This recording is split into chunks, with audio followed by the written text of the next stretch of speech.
Nonprofit governance. Nonprofit answers. Nonprofit board. Nonprofit management. Nonprofit marketing. Nonprofit resources. Welcome to Nonprofit Everything, the podcast where hosts Andy Shurick and Stacy Wedding answer your questions about all things nonprofit. All right, welcome back, everybody. I am excited. Today we have a guest expert, Alan Harrison. Thanks for joining us, Alan. My pleasure. Alan Harrison is a writer, father, performer, consultant, recovering artist, and the author of the industry bestseller, Scene Change: Why Today's Nonprofit Arts Organizations Have to Stop Producing Art and Start Producing Impact, and Scene Change 2: The 5 Real Responsibilities of Nonprofit Arts Boards. For 30 years, he has led, produced, directed, promoted, raised money for, starred, and failed in over 300 theatrical productions on and off Broadway and at prestigious and not so prestigious nonprofit arts organizations across the country. He's also a 2-time Jeopardy champion, so you know, there's that. Welcome, Alan. Well, thank you. And yes, all of that is true. So here's the question that we have, and I'm excited that you're here for this because this one is absolutely 100% in your wheelhouse. So the question is, much of the work of the nonprofit sector centers around serving the mission, but arts organizations are tasked with making art. How do board members and staff of nonprofit arts organizations reconcile the two? Well, the quick answer is they don't, and that's the problem. Right now, arts organizations, most larger arts organizations certainly, but even some medium and small ones, look at the art as their product. Art is not a product for nonprofit arts organizations. Art is a tool for a better community. And the tasks that are tax exempt, according to Section 501c3, are those things that should be looked at for improvement. Now, with most nonprofit organizations, they're tackling something that's already covered in that section. I'm always amazed when I speak to a group of nonprofit arts leaders or board members or such, and I ask them, how many of you have actually read Section 501c3 of the IRS code? And they, that thing that governs whether you can, what you're supposed to be doing. Very few. The most I've ever had was 10%.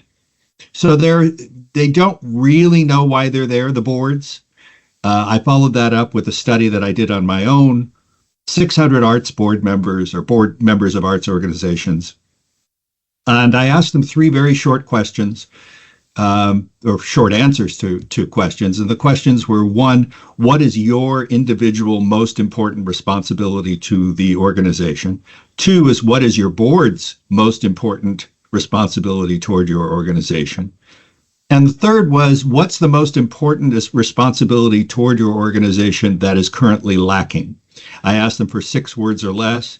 That was a personal conceit because I really wanted to be able to categorize these things. And if it's only 6 words, they can. I also didn't want them to tell stories.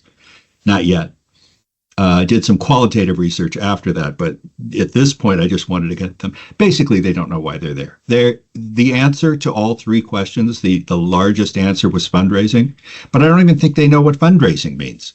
So it gets down to that. Fundraising, they believe, for the most part, when I did the qualitative studying, they think that means writing a check. It has nothing to do with going out into the community and raising funds or anything like that, or making contacts or helping the company make contacts. They think it's about writing the check themselves. So if they see themselves merely as an ATM, they're not going to have the passion for the organization. Some will, but most won't have the passion for the organization. It's hard to be looked at as just somebody with money, and it's rather than actually helping. So often they're pushed away from helping. Don't help us. Just send us money. That's how you can help us. So they don't know why they're there. The organizations generally don't have a mission that speaks to any of the tax-exempt activities that they're supposed to be talking about. They talk about things like art for art's sake and such. And then they claim to be essential, which nonprofit arts organizations are not essential to the community, especially if they're not actually doing anything to help the community. So what I've discovered is nonprofit, and I'll get to that point in a minute. I know there's some there's some discussion about that not being true. It is true that they are not essential to the community. They can say they're essential all they want. That doesn't make them essential. Art is essential. Art is essential because it happens whether you want it to or not. You know, the least artistic thing you can think of, maybe a styrofoam cup. There's some art to that. Somebody designed that. So there is art to that. So art is essential. I always like to tell the story of the comedian who said that we were so poor that on July 4th we couldn't afford to go see the fireworks, so we just shut our eyes and rubbed them. that was our fireworks, and that's art. Artists, which are not artists, are kind of magical in that they'll take two or more disparate things, mold them together to create a new piece that has value as an artistic piece. So the old Stephen Sondheim from Sunday in the Park with George, where Seurat says, "Look, I made a hat where there never was a hat." Right. So yeah, there you go. Glad you know that one. That's important for artists to know that piece.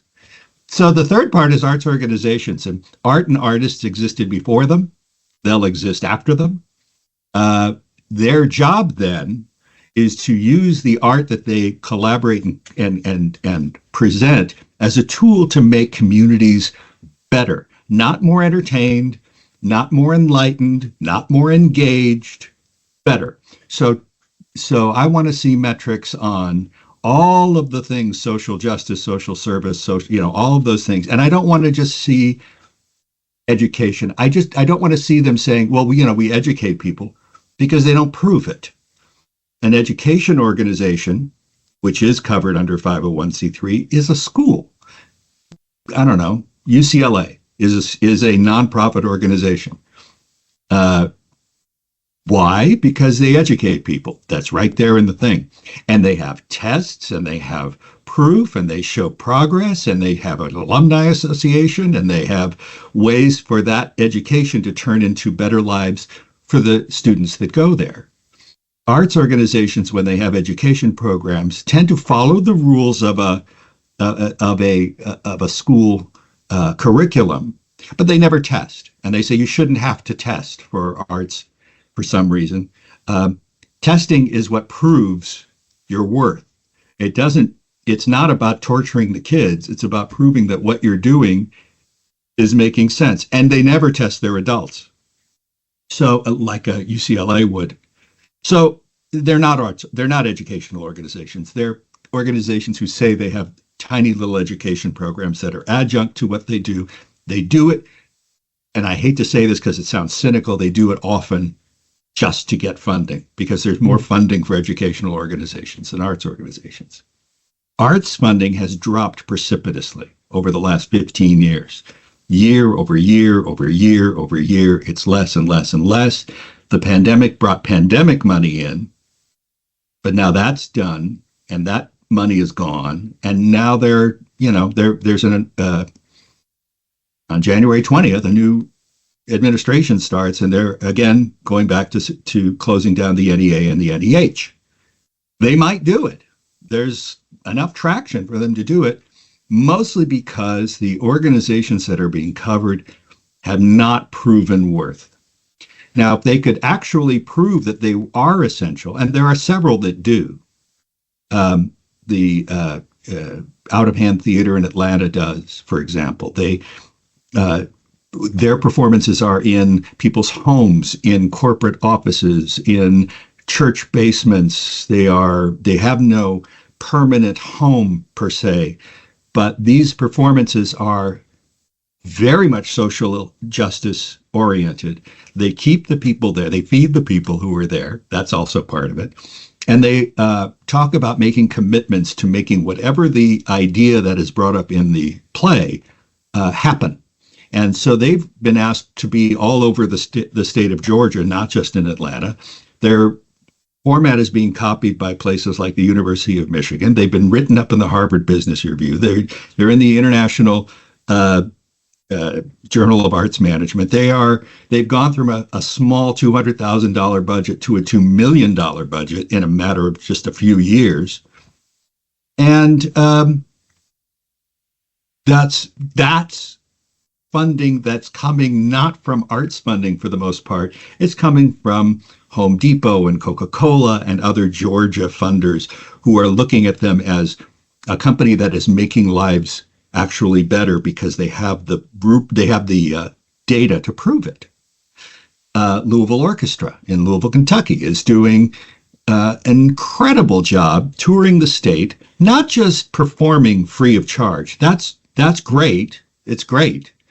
They're performing in high school gyms, in libraries, again, church basements, jazz clubs, bars, restaurants. If there is a performance space, they'll use it. But mostly it's about bringing people together to learn about music. Then during the day before that concert, they're at the high schools, they're at the grammar schools or elementary schools, they're at the public library dealing with the 5-year-olds and bringing part of the orchestra there. They're teaching people how to play instruments that they've never seen before.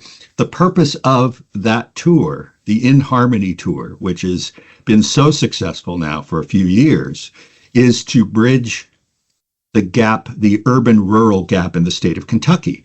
It is phenomenal, the respect that they get from their government, a very red state government who funds this through state funding, not arts funding, through government funding. And it's absolutely, it covers both parties, but it has been such a success. The one story I like to tell is that I went to visit, and I went to a concert at a high school in a rural section of Kentucky, and I talked to a couple of people who were there, and one was a high school girl, and she was a senior, and I said, how are things going? And she said, oh, I love this. I love the music. And I said, well, why are you here today? And she said that she had been dragged to a performance of In Harmony at her friend's high school the year earlier. And I said, oh, that's great. And you wanted to come again? Yes. I said, how are you doing in school? She said, I get all A's. I'm in some AP courses, but frankly, I'm going to end up working on a farm, on my family farm. So I don't want to, but that's what I'm going to be doing. But I might be doing.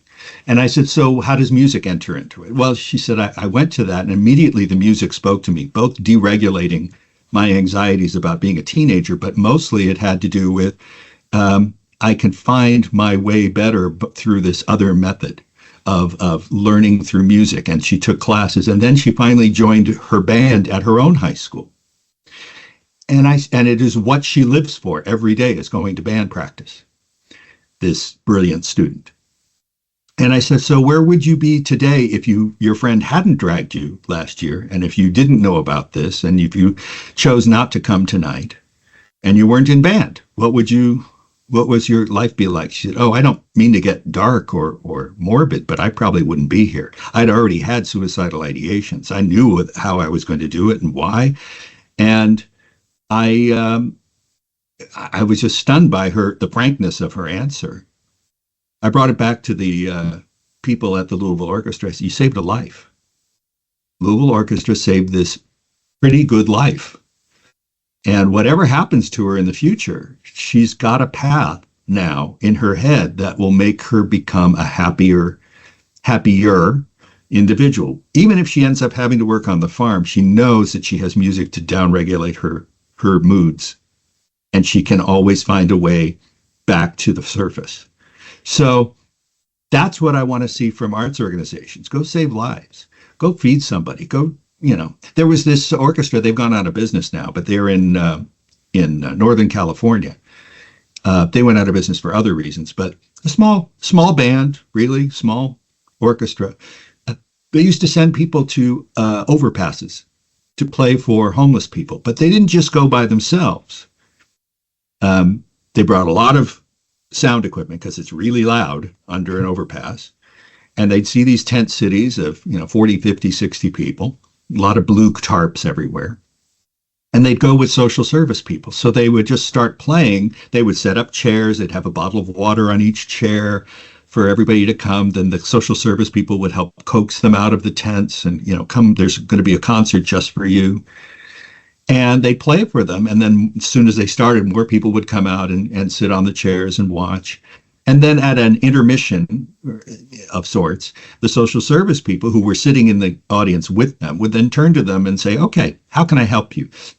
Food is probably not something you want, but what do you need? And ask them what they need. And people would say, I need a shave, I need a shower, I need new clothes, I need old clothes, I need, 2 sets of clothes would be nice. Right. I need an address because I'm applying for work and I don't know how they're going to get in touch with me. I need a phone number for them to contact me and an email address. Things that we don't even think about. And I need housing. There's a lot of people who out there, and let me disabuse you of the fact that there are people who think that homeless people want to be homeless. No one wants to be homeless. No one wants to be homeless. Right. And if you believe the other way, you're a fool. No one wants to be homeless. And it's damaging that there are people who keep spreading this idea that they do. But they help them fill out Section 8 paperwork so they can get vouchers. So instead of 5% of those people moving to homes in a year, which was the average, 20% of the people that they talked to, because they track them, were under roofs before the year was out. That's remarkable. That's helping people. That's using art as a tool to make things better. If boards don't insist that their arts organizations do that, what happens is the artists themselves take over and talk about really irrelevant things like an artistic vision. Because artistic vision has nothing to do with what a nonprofit arts organization should be doing. If you want to do that, you can do that. Just be commercial. Go ahead. It's not hard to be a commercial arts organization. You're just using investors instead of donors, and you're paying them back, or not paying them back, as the case may be, but you're not really doing it for the community. The thing I like to compare it to is, or contrast it to perhaps, is the old story of the little red hen. If you're not going to sow the seeds or plant the wheat or thrash the wheat or, gather it, reap it, sift it, sow it, all that stuff. If you're not going to do that, sift the flour, and bake the bread, then why should you be able to eat the bread? And that what has happened with nonprofit arts organizations. That's why the funding has decreased. That's why they're closing left and right. That's why post-pandemic they haven't bounced back. Because there are organizations that were considered to be essential, and arts organizations were not among them. That's a long answer to a short question. I get that.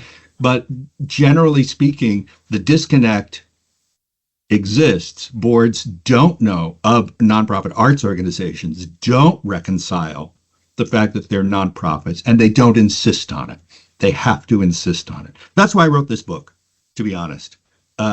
Once I found out they didn't know why they were there, I thought they should have some guidance, because that part of the sector has never really chosen to be charitable.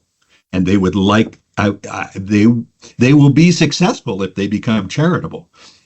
Because then they gain a factor of indispensability. But until then, they're not indispensable, and so they're being dispensed.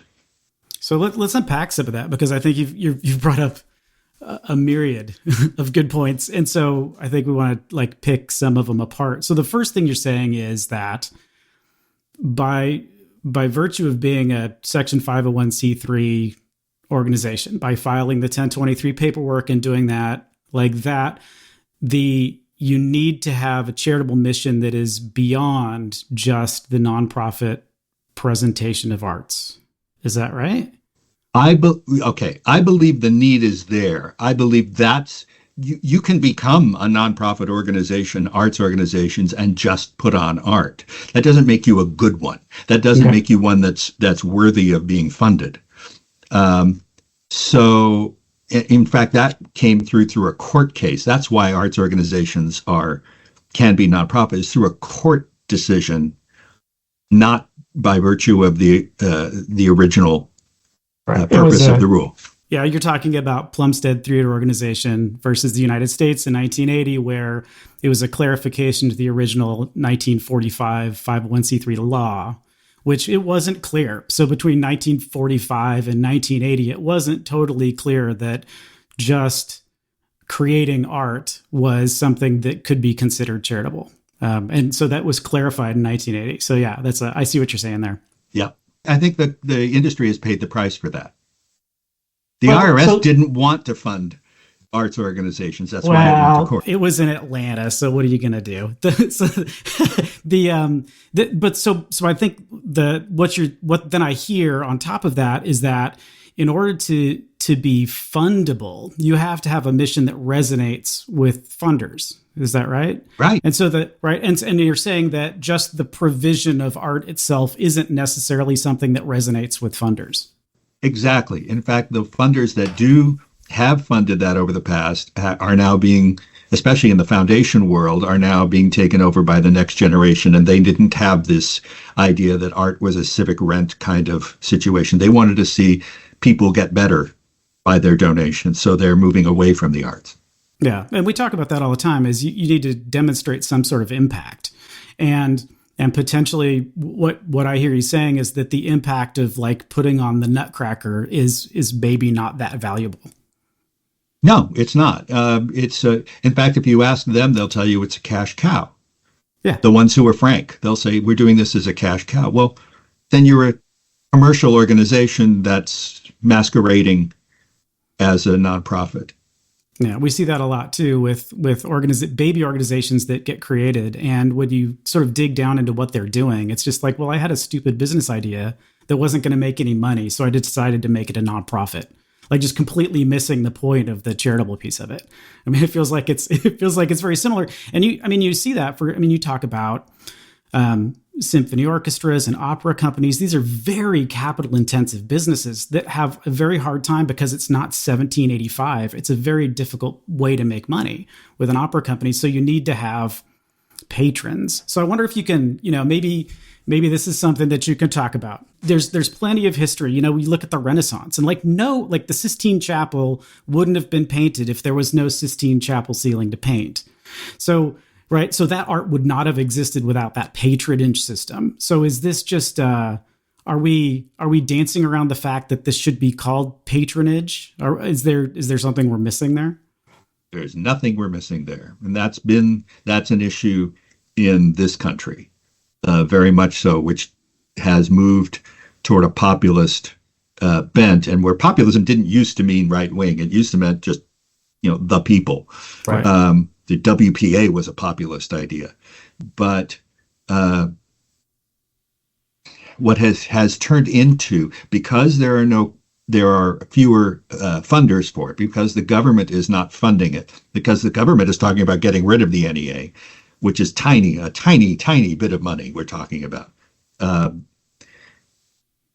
Because of that, and because individuals are not funding through, the only individuals who are, generally speaking, and all general statements are false, as my brother used to say,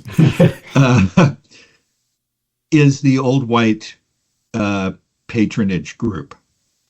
They're donating so that they can themselves can go attend the opera. So they donate. I have a chapter in my first book that's entitled "Donors Donate so that donors may attend." That sentence, all by donors are the beneficiary of their donation. That's the textbook definition of elitism, and elitism is killing the nonprofit arts field.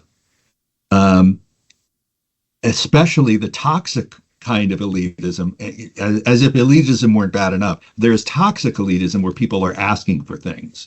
Their art's washing their names, like the Sacklers. They're and I don't think I need to go into detail about who they are. They're the opioid people. Right. Killed 500,000 people, but they have their name on wings at museums all over the country. They still have their name on wings all over the country. That's, even after all of this, they're still out there. It's even beyond that, though. It's that one person it seems like in every large arts organization, that one person who demands more time than everybody else. It's the Bride of Frankenstein on your board, who, when anybody mentions her name as part of we need to get a hold of so and so, and everybody looks the other way, hoping, don't pick me. I don't want to talk to her. When the staff rolls their eyes because they know this is just, so they're asking for the world. There's a company, an opera company that I know very well that for a $20,000 donation, they gave a couple a room in the public opera house with their name on it. And there's an armed guard at the door when they come to the opera so that no one else can go into the room. And I mean armed. Inside an opera house, there's a woman with a gun. It's crazy. And so it's gone completely over the edge. My sense is that, and I've talked to people who work for other kinds of nonprofit organizations, and they always talk about how, gosh, it's great. You can put their names on the wall. Well, yeah, and they do, but that's offering a level of benefit that goes beyond, way above and beyond what the gift was for, because they don't know what the gift was for. It ends up just going into putting on the next show or hiring another development person or that kind of thing. I mean, I think personally, I struggle with that. I mean, I really enjoy going to the opera, and I'm not an heiress. So there's really no way. You're not even an heir. No, there's no way for me to fund something that I'm going to appreciate. And I'm glad that it exists. I'm glad that I can go and pay, not that much money, to be honest, to see something that involves 75 people in an orchestra and hundreds of singers and things like that. I mean, it's a big production. And sometimes a ballet, right? And sometimes, I won't go to the ballet. No, I mean, in the operas, sometimes there's a ballet. I know. I sleep through that part. But without someone doing that for me, as someone that can't just afford to create it, I don't know that it would exist. What do you think? It might not. So the way to make it exist is not just to say this is all we do. The way to make it exist is find ways for to use the opera's art to help people become better people, because the selling of a ticket is not a nonprofit activity. Otherwise, the New York Yankees would be a nonprofit. And they'd probably be more successful and more efficient, because if that's a metric, then they draw 3 million people at the park, and they also have a viewership of hundreds of millions of people. So if we are all relegated to going to a movie theater to see an opera because the local opera companies won't do anything to help the community, then that's not on you, and that's not on the community, and that's not on the company that's performing in the movie theater. That's on that one opera company. So I think what has happened is that arts organizations are trying to be Teflon when it comes to this stuff. No, they have to look within. How do we become the best charity we can be? That's how we're going to raise money. And if it means doing one fewer opera production, one less, so be it. But if it also means going out into a high school auditorium to perform and not having the best acoustics, so be it. That makes a lot of sense. I think the other thing that I would struggle with is that one of the things that I've always had difficulty with the organizations that I've worked with is when we start to stretch the mission in ways that it shouldn't be stretched. So I've told this story a million times. I used to be the CFO at a food bank, and a major donor came in and said, what I think you need is a community garden. And the executive director said, that's a fantastic idea. Let's do a community garden. The only true relationship between what we were trying to do in a community garden is that they both potentially involved food. So against my better judgment, I agreed to it. I actually didn't agree to it. They did it anyway. And so we ended up with this thing. And anytime an invoice would come across my desk for dirt or something like that, I would get frustrated because it was clearly not something we should have been doing.